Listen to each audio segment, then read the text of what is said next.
Hi, this is Scott Powers Houston, and welcome to another episode of Learning with Power. This is going to be episode 22, and in this episode I'm going to basically do an analysis of the upcoming election from an objective point of view, which I know most people don't have, and just break it down to some simple basic things. For those of you who that 1% of you who might still be undecided. And not just the 1% of you, or maybe 2%, who are undecided, but the 1 or 2% of you who are undecided and you happen to live in a swing state. So we're talking about, very few amount of people even matters anymore. Okay. So here we go. And I'll also throw in, this is going to be the episode where I'm going to actually chime in a few personal opinions that this is your chance to catch me on it. But I don't want to hear anybody's comments about it. I'm just going to say this is what I think, and it's not up for debate. You're not, you can insult me or whatever, and your comments, I can tell you, are not going to change my mind about it. I'm not going to suddenly become a devoted follower to any sort of organization because you enlighten me with a few of what you think are facts. All right, so here we go. Okay, so there's two main things, powers that happen in America that affect the election circumstances regarding the election. So it affects how people stand on moral issues. It affects how the economy goes. It affects America's foreign policy. Two main things that ultimately affects everything. And that is, number one, markets, world markets, are dependent upon growth. Not just getting by, not just business as usual, making the same profit today as they made yesterday, making the same profit this year as they made last year, but growth. That's important to understand. And that's a flaw, it's a problem. And it's not sustainable forever. It's eventually, it's going to hit the fan at some point. Second thing is that America has become completely corrupt through such a thing called lobbyists. Now, we had lobbyists, in the 1700s. They allowed for basically lobbyists early on. But it's turned into blatant corruption. Now, you still can't go to a politician and say, hey, George, here's a suitcase full of money. And all you have to do is vote yes on the next proposal on Prop 13, and this suitcase of money can be yours. That's still illegal. People still do it. I have no idea why, but that's still illegal. But what is not illegal is for corporations to have lobbyists, and the lobbyists say, hey, George, we want to make some donations to your campaign. We like what you're doing. We like your conservative stance, or we like your liberal stance. And just remember, there's a job waiting for you at Halliburton when your political career is over. Don't forget. And so, unfortunately, there's not really much within the law that can be done about that. Now, in terms of the two candidates, the other thing to understand, the two major candidates for I'm talking about presidential candidates, both of them are clowns. They are just figureheads for one party or the other. That's the result of our media today. That's the result of our media. Not that they don't have any, not that the office of president doesn't make any difference. It does have some power, obviously, but not that much. So they're both just representative of one side or the other side, and both are just sort of almost a caricature of what a politician really should be. And so both of them provide plenty of fodder for the other side to pick on. But it doesn't matter because everybody's already dug in with what side they're on, I'm on this side or I'm on that side, and it's pretty much everybody's already decided. And for like Harris, for example, to say, we're here for tomorrow, we're the party of the future, we're going to make changes and we're going to make things better. Well, why don't you do it now? Oh, why wait until January? You're already in office. Start making the changes now. You've been there for 4 years. None of these changes have happened. What makes us think it's going to happen in the future? It's not. You know, or when Trump said, you know, I'm going to clean the swamp. You know, I'm going to get rid of lobbyists. Basically, he said. Well, he didn't do that. He had 4 years to do it. He never did it. Never even came close. So, you know, those would represent cosmic shifts in the way the country operates, and neither party is going to be very successful at either of those things. Another thing I want to do is I want to give you a little bit of a background, a historical background of how we got to where we are today as far as the two parties go, and how the political races have gone. So back in let's say 1940, we'll start there. In 1940, people were not really concerned about being multi-millionaire, billionaires, or corporate heads or whatever. They weren't interested in that. We didn't really have a lot of media personalities of rich people. They weren't popular. Rich people were not popular. We weren't, you know, idolizing Taylor Swifts or Elon Musks and those kind of people. They didn't exist at that time.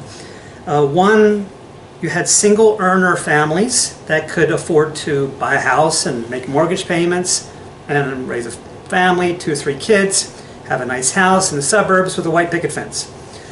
And that was pretty much the ideal that everybody wanted to go for, because after the Depression in the 1930s, people were just happy to just be making it, you know, just be getting by. They weren't interested in being really rich. So then we won World War II, and then we have a terrible president after Roosevelt and Truman, and then it left us very vulnerable to a lot of things in the 1950s. Now in the 1950s, we basically had, like, first of all, the South was overwhelmingly Democratic at that time. Overwhelmingly Democratic. And that was left over from Civil War days, because the Democrats were the party of the South, and, you know, they were in support of basically allowing slavery and things like that. And the Republicans actually were the ones that were against slavery. And that still existed in the 1950s. You still had, overwhelmingly, the South was Democratic. And the KKK, you know, they were all staunch Democrats. Conservatives were Democrats. And you had corporations paying like more than 50% tax.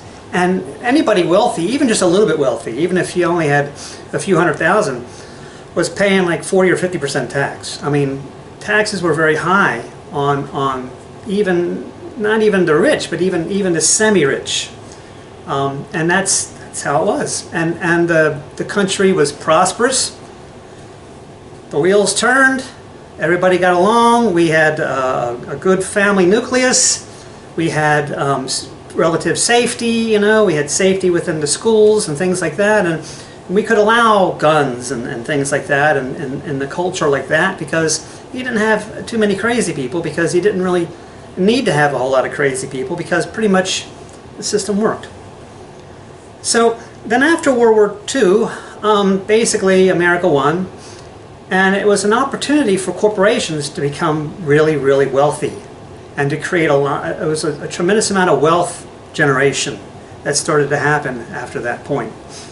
And so now, let's imagine that you're a rich CEO of a corporation in the 1950s under Eisenhower, and you were paying, you know, 40-50% tax or more, and wasn't really at that point feasible yet to go to Japan or Germany, because their infrastructure was still wiped out, and especially in China, forget about it. So the infrastructure didn't really exist in the other countries to really pick up and move to other countries, so that wasn't really an option. So what do? Well, you offer to contribute to political campaigns, and you offer to put millions of dollars into a political campaign hoping that this guy is going to lower taxes against the rich or against corporations. This is what you want. This is what you're proposing. And ultimately, that worked because it's a win-win situation. Not only do the taxes get decreased, but as taxes get decreased, you make more money overall. You have more ways to make money. And so that gets to point number one that I want to make with, where is it? And so that gets to point number one that I want to make for the delay there. Okay, so what we're going to have here is basically, here is circle. Yay! Circle. Inside of this circle is all of the investment money that are in investment funds. So if you have a significant amount of money in an investment fund, you want the Republicans to win. Because if the Democrats win and they get their way and they start taxing rich people and corporations, guess what's going to happen? This circle can be small. Less profits and less money because they are now paying taxes. And so your 20% that you may own of some company or something is now less than it would be if the circle was bigger. So your investments are going to go down. And there's no way to get around that. And that's the major pushback against the things that Harris says, like, we're going to tax the rich and tax corporations, which ultimately should be done. I mean, it makes sense. If you want to finance, the military more, you want to finance social services more, whatever, those people are not paying any money. I mean, essentially, you still have 40-50% tax brackets, but there's so many deductibles that they allow and stuff like that, that corporations, multinational, multi-billion-dollar corporations, pay nothing in taxes. It's all, they write it all off somehow. But because of that, this pie has gotten bigger as a result. And if you're part of that, if you own a piece of that, you want that to keep on going. It's very simple. Now, like I said, if the Democrats win, is that, oh no, stocks are going to collapse? No, because, I mean, they haven't done it before. They're probably not going to be able to do it in the next 4 years. But that's an idea. And so the other thing that you have to remember is that for any type of change that happens, that's implemented, there's ramifications, there are repercussions that happen from that. And so no matter what change happens, there's going to be a penalty or a price to pay for that change. And whether that's a political change or an economic change in the terms of the structure of the economy, or cultural changes even, all of these things create pros and cons. It creates changes that you have to, where you have this, that also means that this happens. And that's just the nature of life in general. Can't really avoid that. Okay, so anyway, I talked about how things were in the 50s. And so then in the 1960s, under Lyndon Johnson, we had a cosmic shift and change took place. And it's all that Martin Luther King Jr.'s fault. But basically, it was. He was an advocate for civil rights. And so basically, Lyndon Johnson was a man of conscience. And he agreed with Martin Luther King. And there wasn't really a lot of major changes that had to be done in terms of politically, because already the infrastructure was there for equal rights. All you had to do was just start enforcing them. I mean, we already had equal rights. All you had to do was just say, okay, well, they get an equal right for voting. That was a minor thing, actually. And it made sense. I mean, give them equal rights or not. You know what I mean? I mean, otherwise, are they whole citizens or part citizens? I mean, and just enforcing, and so the busing with the schools and things like that. I mean, it just made sense. You know what I mean? We're trying to give equal opportunities and things like that. It's just stuff that was already there. that already was legislation there for the last 100 years. It just wasn't really enforced. Well, that of course made the people in the South very angry. So there was a cosmic shift suddenly that happened where the entire South swung to the Republican Party. And at first, and so the result of that initially was Richard Nixon. We get Richard Nixon. But over the next few years, things are starting to even out again, and we had a very tight election in 1972, and it's so tight that Nixon was worried about it, and he felt that he needed to cheat in order to win.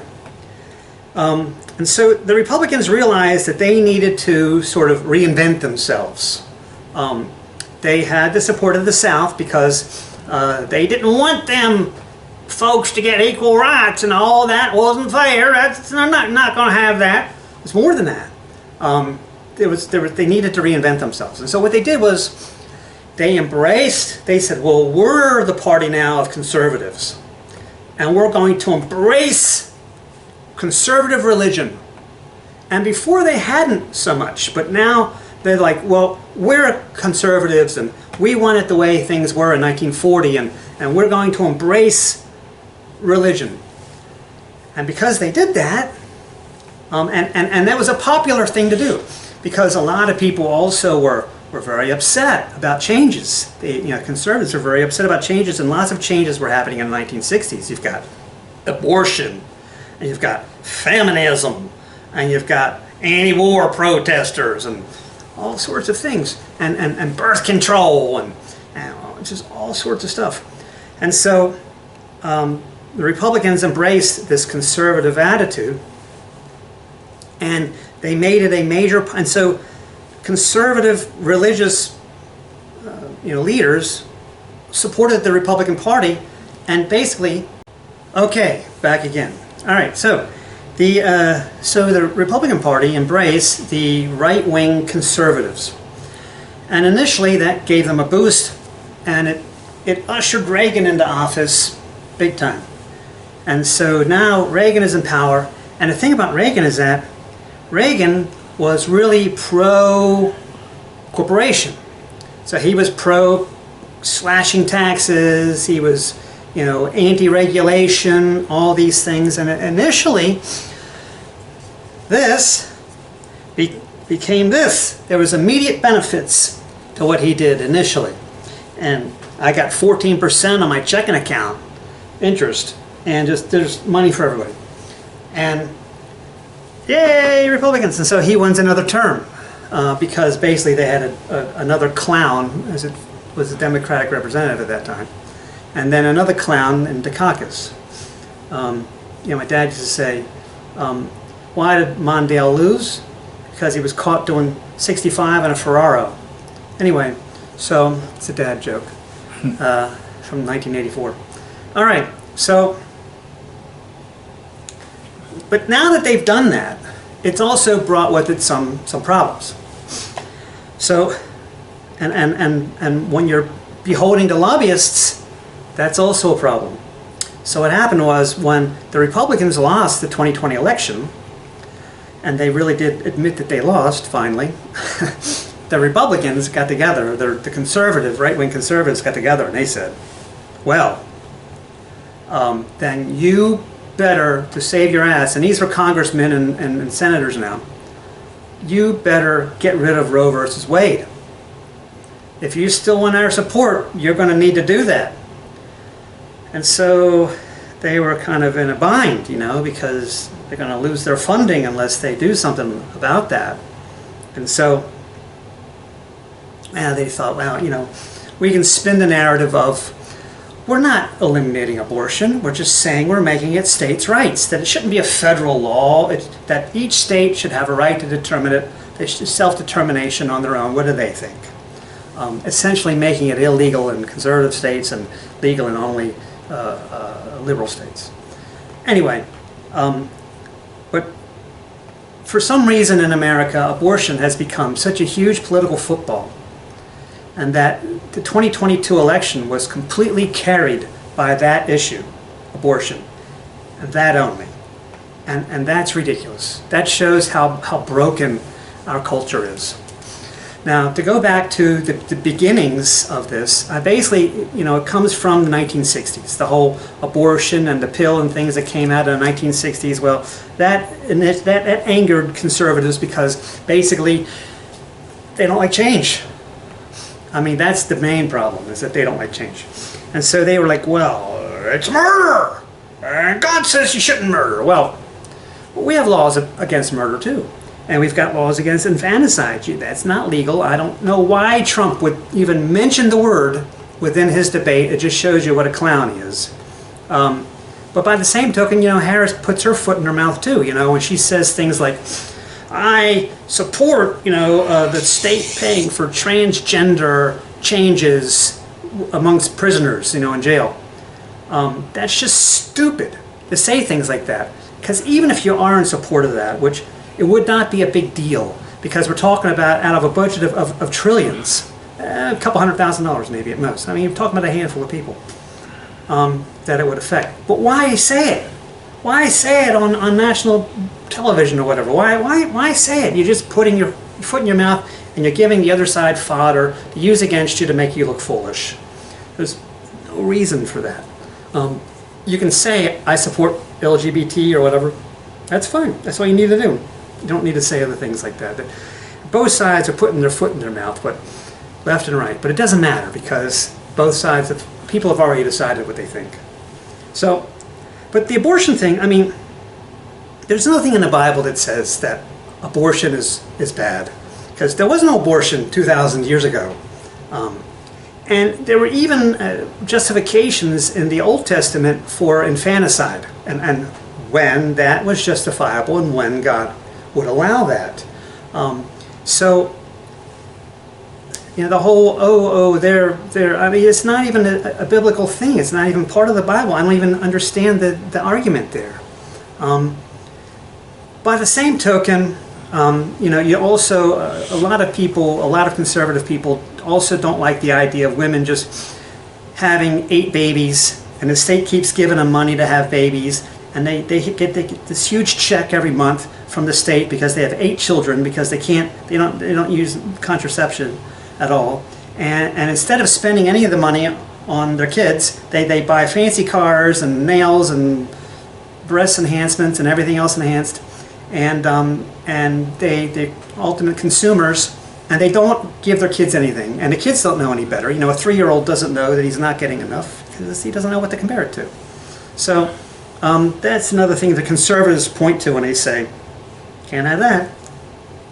Anyway, basically, here's where my opinion is going to step in. I think the whole thing with abortion is just ridiculous. It's not that important. It's not important in any other country. It's a very minor topic. It's not that big of a deal.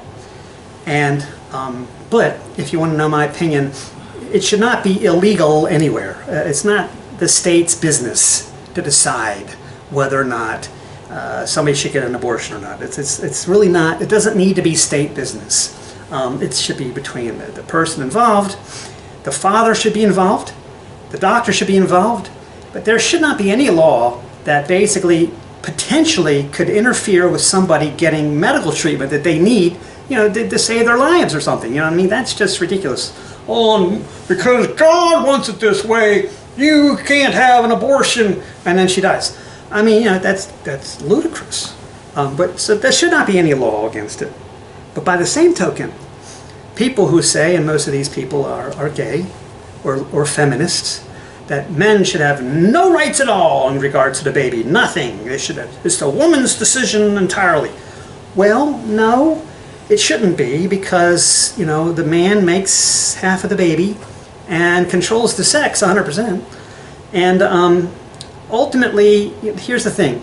If you want to say women have all the rights when it comes to abortion, then men should not have to pay child support, because with rights comes responsibility, and by the same token, with responsibility should come some rights. And if you have responsibilities that you're imposing on people and you're not offering them any rights, That's just not fair. That's not how it works. You know, with rights comes responsibility. With responsibility should come some rights. Otherwise, either they are responsible or they're not responsible. I mean, you have to make a decision. It can't be. You can't be everything. It can't be like, you know, you can do whatever you want. It's your decision. And hey, in the worst case scenario, they have to pay. I don't have to pay anything. That's not fair either. Okay, so there's my opinion. All right, but at the end of the day, it's a minor issue. It really is. Okay. And so most people have a subjective point of view when it comes to politics. And like I said, I don't really want to hear what anybody thinks, but unfortunately what we have is, in our system is we have the only people that anyone listens to are extremists or radicals. Those are the only people that get any kind of airtime. People who are like the voice of reason, they're sort of neutral, they're just looking at the facts, they're trying to use logic, and, you know, nobody wants to hear them. They're not popular. And so everybody is being led, and everybody is marching and following to a radical of some kind. And that's a problem that I see within our system. Okay, so the other thing is, let's talk about foreign policy. So if you're going to vote along the lines of foreign policy, well, I actually think Trump will be stronger against people like Putin or President Xi or Kim Jong-un in North Korea. But Xi and North Korea are probably not real major threats. He's done saber rattling, but, you know, he talks about, you know, attacking Taiwan, or, you know, North Korea talks about, you know, sending ballistic missiles or whatever, but they don't. And basically, North Korea doesn't because financially they're really dependent upon China, and I'm pretty sure Xi says you will do no such thing. And Xi himself doesn't. I mean, and Chinese have never really been a country that's ever attacked anyone. And so, and they can threaten, but they don't really do it. What was surprising was that Putin actually did it. And he's seeing all the pushback that he gets by having done that. The person that really needs to be reined in, that I don't think either party will rein in, is Netanyahu.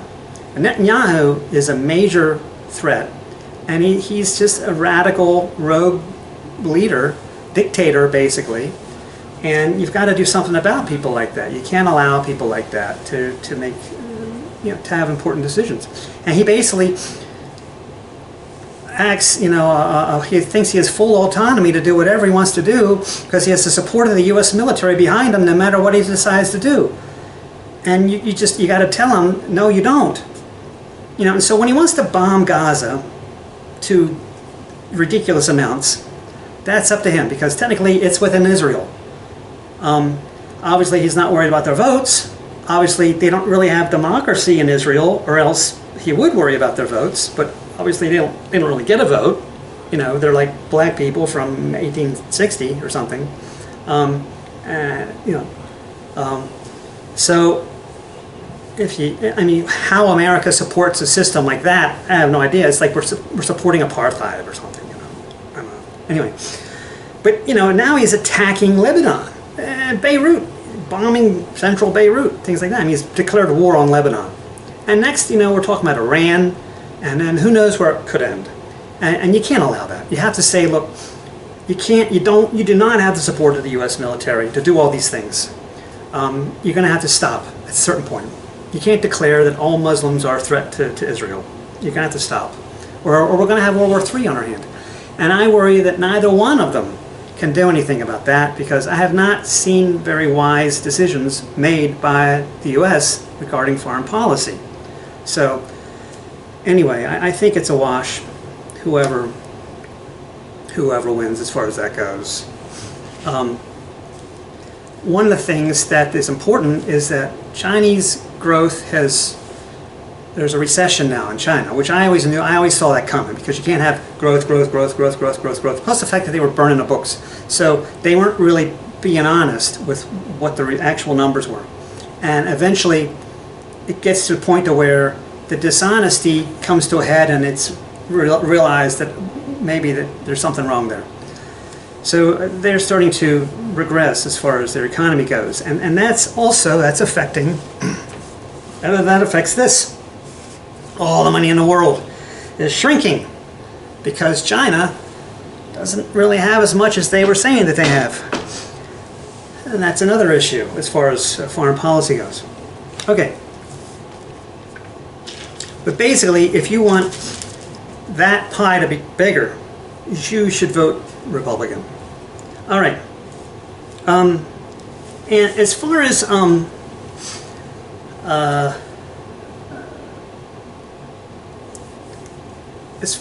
investments go, obviously investments are very important, and they're going well. And obviously the world goes around with that. I mean, Taylor Swift has apparently gone from 1 billion to 1.6 billion since in 1 year. So if you can make $600 million, if your portfolio can increase 60% in 1 year, I mean, that's not all from the Eras tour, you know. She's making good investments somewhere, and somebody's managing her money well, and so that matters. So you really have to be careful when you make wholesale changes and you reduce the size of this pie, regardless of whether or not it should be done. And to say, oh well, corporations and billionaires should pay their fair share. I agree, but to do it is going to be some growing pains. It's going to cause that. It's going to make prices go up. It's going to be expensive. And unfortunately, the people that are going to have to support all that are poor people. They're the ones that are going to have to foot the bill in the long run. They're the ones that are going to have to pay the price in the long run. It always comes down to them. All right. So when it comes to things like gun control, you're never going to get rid of guns in America. Cars used to be America's industry. Now it's weapons. Yay! And as long as we're next to Mexico, you're never going to eliminate guns in America. It's easy for Australia, or for Mongolia even, or for England to outlaw guns because it's relatively controllable borders. You're an island, or you're kind of an island, an inland island in a way you could say. It's easy in those places, but if you're next to Mexico, it's impossible. You're not going to be able to eliminate guns. But what you can do is you can say that assault weapons or any kind of semi-automatic or automatic weapons are illegal. That includes any kind of a device that turns a weapon into a semi-automatic or an automatic weapon should also be illegal. There's a lot of people in the Project 2025 people that want to bring back the Constitution the way it was. Well, yeah, well then muskets. I agree, we should all be allowed to have muskets. That's fine. You know, can you... My mother's a what? Wait, hold on. Wait a minute. What was that you just said? Okay, so a lot of argument, a lot of murders might not happen, you know. And for people to say, I got to have my guns to protect me, you know. Home invaders come in. Hold on, wait a minute. Mildred, what's the combination to the... Wait a minute. To the lock on the gun case? Huh? 18? Left? Okay. Hold on. Don't rob me yet. Hold on. Wait a minute. I'm gonna... Okay. That's a ridiculous argument. The other thing that I think should be illegal is these people that walk around with these open holsters and these open carry, and they've got a loaded weapon right there on the side. Unless you're a cop or something like that, I don't want to see. That's very disconcerting because that is someone who is not right in the head. There's something wrong with a person that really feels like they have to carry a weapon, like it's the Wild West, like we're living in the days of Wyatt Earp or something, you know. Something's wrong with that guy. And he's got a loaded weapon right on his pocket and he's not right in the head.